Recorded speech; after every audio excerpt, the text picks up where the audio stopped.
虐げられてるくせに今朝のこの葉にお茶なんか入れさせられてるし見てるだけで辛くなるあれか違う、勘違いだからあれは私が好きで入れてただけで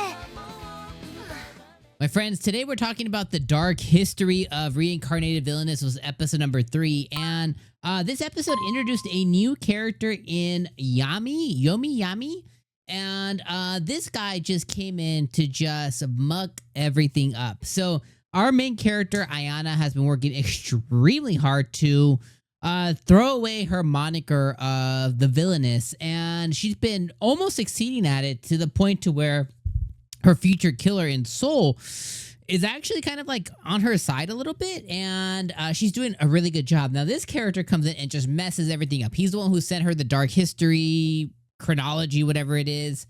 He's the one who helps her try and kill Konoha in the future. He's the one who attempts to take on all the princes and the main male characters, and he's the one who gets killed by them. And he's obsessed with Iana, but he's not really obsessed in the way of it's just with her. He's obsessed with the way that she is and acts evil. He's obsessed with the evil of her.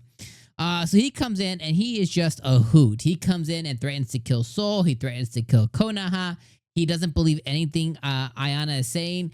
She makes Konoha tea, and he thinks that she's being forced in like slavery. And he's just a hoot of a character, and he really is just really stressing her out. And all of her little expressions, all of the way that she reacts to it is just really, really funny. Now, one thing I do want to admit with this show, and I think I had this realization at the end of the show, is this show isn't good. And what I mean by that is the writing isn't good, but the writing does something that's very purposeful, which is being funny and intentionally funny and nailing it. And that really elevates the show. Now, there's not a lot of depth to the writing, right?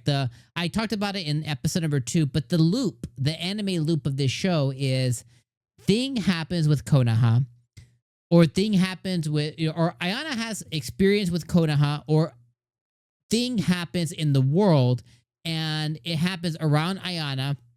Iana then remembers the specific time and place and period in her life, her middle school to high school life, where she had a specific experience in Japan, and then she wrote about it, and she takes us back into what's happening currently.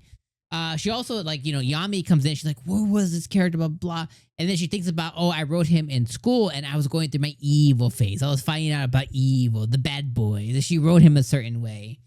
Then she took it through memory lane again, where she accidentally turned in her novel, or her concept of a novel to her teacher, and her teacher was like, "Oh my God, you want to be a novelist, whatever?" And she's like, ah. And that's hilarious. So it does these things very intentionally well. Some could say maybe that is good writing in a way, but I think if you look at the core of the story, it really is villain trying to kill his sister, trying to turn it around, and things keep coming left and right to re-mess it up every time that she takes one step forward and gets pushed 2 steps back.